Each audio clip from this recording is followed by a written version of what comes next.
Hello दोस्तों। तो आज के एपिसोड में हम डिस्कस करेंगे एक multibagger defence and aerospace stock जिसने इन्वेस्टर का 1 लाख रुपया 50 करोड़ से भी ज़्यादा में कन्वर्ट किया है। और दोस्तों ये स्टॉक अपने बिजनेस में मोनोपोली होल्ड करता है। तो आज हम वही जानेंगे कि ये कौन सा स्टॉक है और ये इसको लेके मार्केट में क्या अच्छी खबर आई है। और इसके अलावा दोस्तों at the end of video मैं ये बताऊंगा कि मैं मेरे पोर्टफोलियो में कौन से डिफेंस के स्टॉक इन्वॉल्व करता हूँ।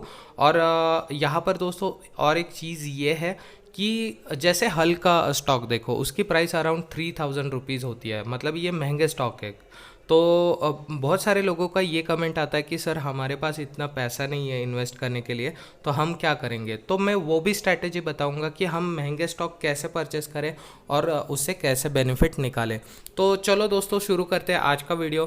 तो सबसे पहले हम ये बात करेंगे कि ये स्टॉक मोनोपोली बिजनेस क्यों होल्ड करता है। दोस्तों यहाँ पर मैं बताऊंगा कि डिफेंस में 3 सेक्टर्स आते हैं। एक है एयरफोर्स, दूसरा होता है आर्मी, तीसरा होता है नेवी। तो मान लो एयरफोर्स के लिए कुछ भी इक्विपमेंट बनाना है तब भी इसके कुछ ऑर्डर्स इस कंपनी के पास ज़रूर जाते हैं। आर्मी का भी कोई भी इक्विपमेंट बनाना रहा तब भी इसके कुछ ऑर्डर इस कंपनी को डेफिनेटली मिलते हैं। नेवी का भी कुछ ऑर्डर निकला तो इसके जो ऑर्डर्स है, कुछ ऑर्डर्स इस कंपनी को डेफिनेटली मिलते हैं। और एरोस्पेस में दोस्तों चंद्रयान 3 को हमने रिसेंटली मून पे लॉन्च किया था और उसका काफ़ी सारा काम इसी कंपनी ने करके दिया था दोस्तों। इसलिए ये मोनोपोली होल्ड करती है अपने बिजनेस में और इसी के चलते इसने काफ़ी शानदार रिटर्न्स इन्वेस्टर को निकाल के दिया है। तो सीधे बात करते हैं उस स्टॉक की। उस स्टॉक का नाम है दोस्तों भारत इलेक्ट्रॉनिक्स लिमिटेड, बेल। तो आइए हम बात करते हैं पहले न्यूज़ की। तो दोस्तों लास्ट वीक में इस कंपनी को गोवा शिपयार्ड और गार्डन रिच शिप बिल्डर की तरफ से 2673 करोड़ का एक शानदार ऑर्डर मिला है। और इसके तहत भारत इलेक्ट्रॉनिक्स लिमिटेड कुछ सेंसर्स बनाएंगी जो कि नेक्स्ट जनरेशन सेंसर होंगे 14 टाइप्स के। और दोस्तों ये जो सेंसर्स है वो पेट्रोलिंग बोट में यूज़ होंगे। पेट्रोलिंग बोट मतलब जो जहाज़ हमारे समुंदर किनारे की रक्षा करने के लिए यूज़ करते हैं, उसमें ये यूज़ होगा। इसके अलावा दोस्तों और एक न्यूज़ है कि कंपनी के पास ऑलरेडी मिनिस्ट्री ऑफ डिफेंस से 68,000 करोड़ का ऑर्डर मिल चुका है। और बेल इंडिया ने अभी रिसेंटली ये बोला है कि इनको और 25,000 करोड़ का यहाँ पे ऑर्डर मिल सकता है। तो दोस्तों अगर ऐसे ऑर्डर मिलेंगे तो डेफिनेटली ये स्टॉक हमें बहुत ही शानदार परफॉर्मेंस यहाँ पे दिखाएगा और हमारा पैसा काफ़ी मल्टीप्लाई यहाँ पे हो जाएगा। तो मैं कहूँगा कि इसमें हमें कोई भी चॉइस नहीं है दोस्तों, ये स्टॉक डेफिनेटली हमारे पोर्टफोलियो में होना चाहिए। हम बात करते हैं इसके चार्ट की। तो यहाँ पर आप देख सकते हो दोस्तों ये चार्ट अभी अपने ऑल टाइम हाई पे चल रहा है और करंटली ये 174 रुपीज़ पे ट्रेड कर रहा है।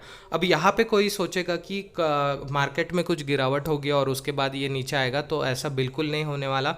हाँ, इसमें हल्की गिरावट हो सकती है और ये अपने lowest level max to max यहाँ पे 125 या 130 तक आ सकता है, उसके नीचे बिल्कुल नहीं जाएगा क्योंकि कंपनी के पास बहुत ही स्ट्रॉन्ग ऑर्डर बुक है दोस्तों। और वहीं पे आप अगर इसका मैक्स रिटर्न देखोगे तो मैक्स रिटर्न इज अराउंड 79,000% का यहाँ पे रिटर्न निकाल के दिया है। तो ये बहुत ही शानदार है। वही बात करें अगर इसके डिटेल्स की तो दोस्तों ये जो कंपनी है इसका मार्केट कैप है 1,27,000 करोड़, जो कि इंडिकेट करता है ये एक लार्ज कैप कंपनी है। वहीं पे इस कंपनी का पी अभी भी नॉमिनल है विच इज़ 38.4। कंपनी हमें 1.03% का शानदार डिविडेंड भी पे आउट करती है। और वही अगर बात करें हम प्रमोटर होल्डिंग की तो प्रमोटर के पास 51%, एफआई के पास 17%, डीआई के पास 24% और पब्लिक के पास ना के बराबर मतलब 7% का स्टेक है, जो कि बहुत ही शानदार नंबर्स है दोस्तों। और ये स्टॉक आपको डेफिनेटली कंसिडर करना है। इसके अलावा दोस्तों मैं ये बताऊंगी कि मैं और कौन से स्टॉक मेरे पोर्टफोलियो में होल्ड करता हूँ। तो लिस्ट का पहला स्टॉक है दोस्तों अपोलो माइक्रो सिस्टम, जिसको मैं आपको 58 की लेवल से बता रहा हूँ।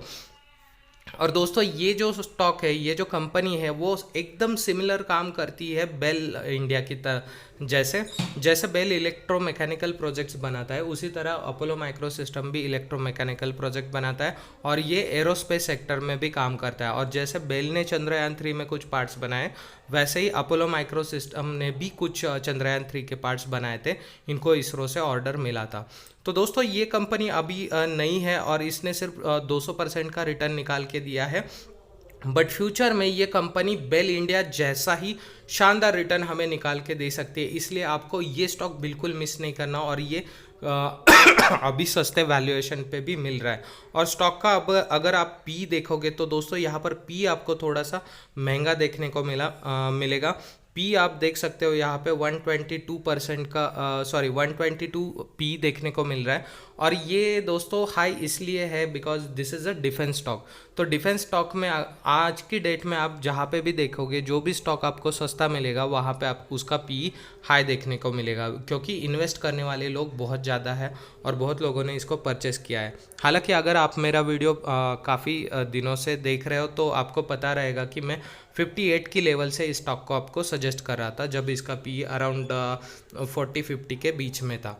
तो दोस्तों बात करते हैं इसके मार्केट कैप की। इसका मार्केट कैप 3013 करोड़ का है। तो मतलब ये एक स्मॉल कैप कंपनी बोल सकते हैं हम, और इसमें बहुत ज़्यादा पोटेंशियल है कि ये अपना पैसा बहुत गुना मल्टीप्लाई करे।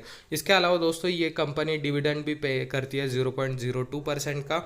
और दोस्तों यहाँ पे अगर आप एफआई की होल्डिंग देखोगे तो वो रिसेंटली बढ़कर सितंबर 2023 में 5% थी, जो आज की डेट में 10% हो चुकी है। इसके अलावा प्रमोटर 53%, DI 0.04% और पब्लिक के पास 36% का यहाँ पर स्टेक है। बात करते हैं नेक्स्ट स्टॉक की दोस्तों, भारत डायनामिक्स लिमिटेड। तो भारत डायनामिक्स लिमिटेड आज की डेट में 1570 रुपये पे ट्रेड कर रहा है। और दोस्तों ये स्टॉक काफ़ी शानदार है। और जैसे हल हो, हिंदुस्तान एरोनॉटिक्स या फिर बेल हो, उसी तरह से ये स्टॉक भी हमें पैसे बना के देगा। बिकॉज दोस्तों आपने, अगर आप डिफेंस का न्यूज़ देखते हो या मार्केट न्यूज़ देखते हो तो आपने ये सुना होगा कि भारत ने एक आकाश एयर डिफेंस सिस्टम बनाया है। तो ये क्या करेगा दोस्तों, इसकी जो मार्केट डिमांड है वो काफ़ी ज़्यादा है। और रिसेंटली हमें आर्मेनिया कंट्री से एक ऑर्डर मिला था आकाश डिफेंस एयर सिस्टम के लिए, और दूसरे देश भी इसके लिए इंटरेस्टेड है। तो वो जो भी काम होता है वो भारत डायनामिक्स करता है। इसके अलावा इसने डिफरेंट मिसाइल भी बनाए हैं दोस्तों।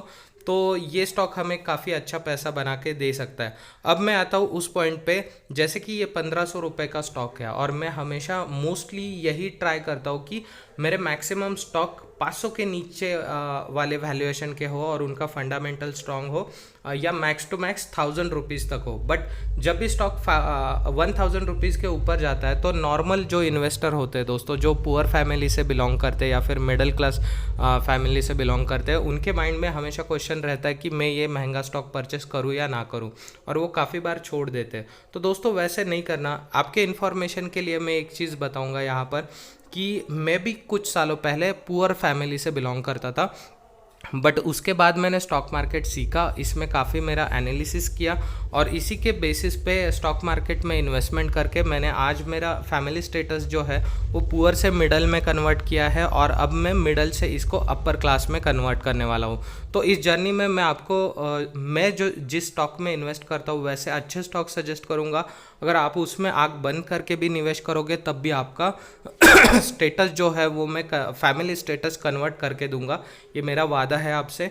तो आप डेफिनेटली मुझे फॉलो कर सकते हो। तो दोस्तों देखो यहाँ पे हमारा पॉइंट ये था कि इस कंपनी का वैल्यूएशन है 1500 रुपये। तो हमें क्या करना है, इसको छोड़ देना है? बिल्कुल नहीं दोस्तों।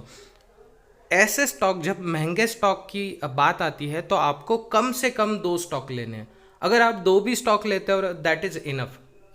2 स्टॉक लेने का मीनिंग क्या है, या फिर मैंने एक स्टॉक क्यों सजेस्ट नहीं किया?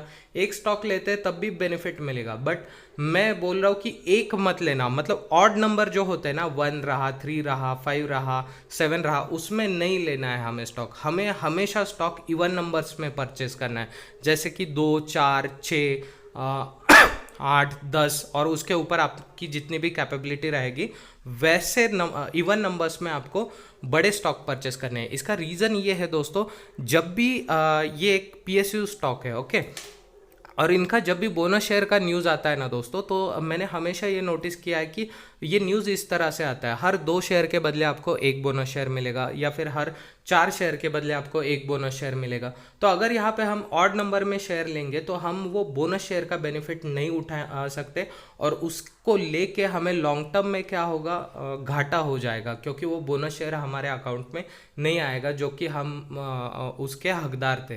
तो इसलिए मैं बोलता हूँ जितने भी महंगे स्टॉक है आप ज़्यादा इन्वेस्ट नहीं कर सकते, नो इश्यूज़, कोई प्रॉब्लम नहीं, बट आप थोड़ा सा ही इन्वेस्ट करो, बट मिनिमम 2 स्टॉक आपको यहाँ पे परचेस करने हैं। तो दोस्तों ये थी स्ट्रैटेजी हमारे कि महंगे स्टॉक को कैसे परचेस करना है। अब बात करते हैं आगे डिटेल्स की। तो इसका जो पी है दोस्तों वो 67 का है, जो कि ठीक ठाक है, और ये कंपनी भी 0.60% का डिविडेंड यहाँ पर पे करती है। वही अगर बात करें हम प्रोमोटर होल्डिंग की, तो प्रोमोटर के पास 74%, देन यहाँ पर एफआई के पास 3%, डीआई के पास 12% का स्टेक है, और पब्लिक के पास ऑलमोस्ट 8% की यहाँ पर हिस्सेदारी है। तो कंपनी के नंबर्स काफ़ी शानदार है और इसका फ्यूचर डेफिनेटली बहुत ब्राइट है दोस्तों, तो आपको ये अपने पोर्टफोलियो में परचेस करके रखना है। इसके अलावा आगे बात करते हैं हम हिंदुस्तान एरोनॉटिक्स लिमिटेड। तो इस कंपनी के बारे में मुझे ज़्यादा बात करने की ज़रूरत नहीं, क्योंकि ये एक ग्लोबल स्टॉक है जो कि हर इंडियन को पता है कि इसकी वैल्यूएशन क्या है।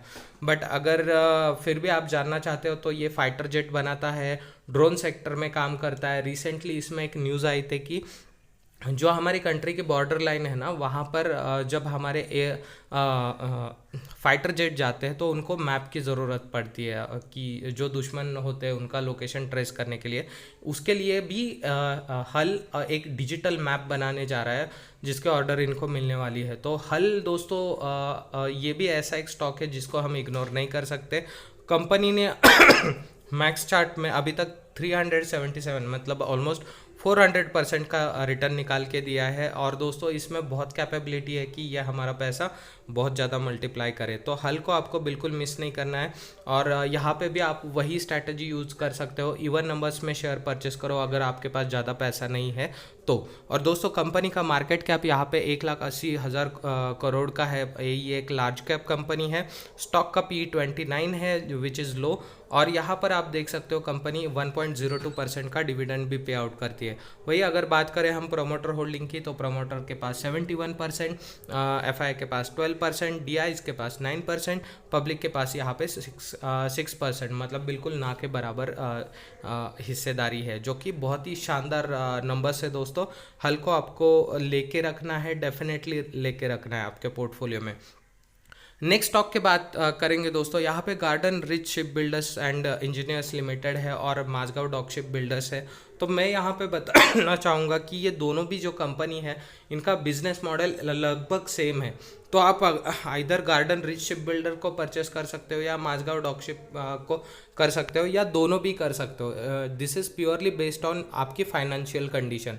बट मैं बताना चाहता हूँ कि मेरे पास माझगांव डॉक शिप के अभी तक स्टॉक नहीं है। हालांकि मैं फ्यूचर में जब मेरे पास पैसा आएगा तब इनमें थोड़ा बहुत इन्वेस्टमेंट करूँगा।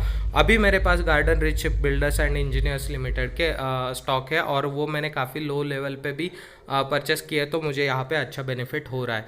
तो दोस्तों मैं ये कहूँगा कि जो पुअर फैमिली से या फिर जिनका स्टेटस मिडिल क्लास फैमिली है, आपको फाइनेंशियल दिक्कत है, तो आप गार्डन रिच शिप बिल्डर्स के साथ जा सकते हो। और अगर जब आपके पास पैसा आ जाए तो minimum 2 share Mazagon dock shipbuilder के भी यहाँ पे परचेस करके रखो, क्योंकि ये जो बोनस शेयर वाली न्यूज़ आती है या फिर स्टॉक स्प्लिट होता है ना, उससे क्या होता है फ्यूचर में हमारे जो नंबर ऑफ स्टॉक है वो ऑटोमेटिकली बढ़ जाते हैं और वहाँ से हमें बेनिफिट मिलता है। नेक्स्ट स्टॉक है दोस्तों कोचिन शिपयार्ड। तो इसको भी आपको अपने पोर्टफोलियो में शामिल करना है। हालांकि ये जो बोट्स होती है जो वॉर के लिए यूज़ होती है वो तो नहीं बनाता, लेकिन रिसेंटली आपने सुना होगा कि कोचिन शिपयार्ड को एक एयरक्राफ्ट कैरियर बनाने का ऑर्डर मिला है, और उसके तहत कंपनी का ऑर्डर बुक जो है वो काफ़ी शानदार है, और यहाँ से ये स्टॉक हमें और तेज़ भागते हुए दिखाई देगा और हमारे काफ़ी पैसे बढ़ाएगा। हालांकि इसका मैक्स चार्ट देखोगे तो अभी तक कंपनी ने सिर्फ 145% का ही रिटर्न निकाल के दिया है, और इसमें बहुत ज़्यादा पोटेंशियल है कि यहाँ से ये हमारा बहुत अच्छा खासा पैसा बना के देगा। वही दोस्तों अगर बात करेंगे इस कंपनी की, तो इसका जो मार्केट कैप है वो 17,119 करोड़ का है। मतलब एक स्मॉल कैप या मिड कैप कंपनी भी बोल सकते हो इसको, और इसका पी जो है वो 41 का है। तो ये मिड कैप कंपनी हमें बहुत अच्छा रिटर्न निकाल के दे सकती है। और इसका डिविडेंड भी देखो आप 1.31% ही ये डिविडेंड पे आउट करती है। बात करें अगर इसके प्रमोटर होल्डिंग की, तो प्रमोटर के पास 72%, एफआई के पास 5%, डीआई के पास 2% और पब्लिक के पास 19% का यहाँ पर स्टेक है। दोस्तों इस लिस्ट की लास्ट कंपनी है मिश्रा धातु निगम। हालांकि ये कंपनी में उतना ज़्यादा पोटेंशियल नहीं है जितना कि मैंने पहले जो कंपनीज बताई उतना पोटेंशियल मिश्रा धातु निगम में नहीं है। बट क्योंकि इस स्टॉक का प्राइस अभी भी लो है और इसने ज़्यादा रिटर्न नहीं निकाल के दिया, इसलिए मैंने इस लिस्ट में इसको शामिल किया है। मेरे पास भी इस कंपनी के कुछ शेयर्स है मेरे पोर्टफोलियो में। तो दोस्तों इसका करंट प्राइस है 402 के करंट लेवल पे ये ट्रेड कर रही है। और अगर आप इसका मार्केट कैप देखोगे तो मार्केट कैप है 7,521 करोड़ का, मतलब एक स्मॉल कैप कंपनी है। वही दोस्तों इसका जो ये डिविडेंड भी पे करती है 0.83% और स्टॉक का पी अभी 54 पे है। तो और अगर बात करें प्रमोटर होल्डिंग की, तो यहाँ पर आप देख सकते हो दोस्तों प्रमोटर के पास 74%, एफआई के पास 1%, डीआई के पास 12% और पब्लिक के पास यहाँ पे 12% का स्टेक है। तो ओवरऑल नंबर मिश्रा धातु निगम के भी अच्छे हैं। लेकिन दोस्तों अगर यहाँ पर आपके पास पैसा कम है और इन स्टॉक में आप निवेश करना चाहते हो डिफेंस के, तो डेफिनेटली मिश्रा धातु निगम की प्राइस कम है, इसलिए इसको परचेस मत कर लेना।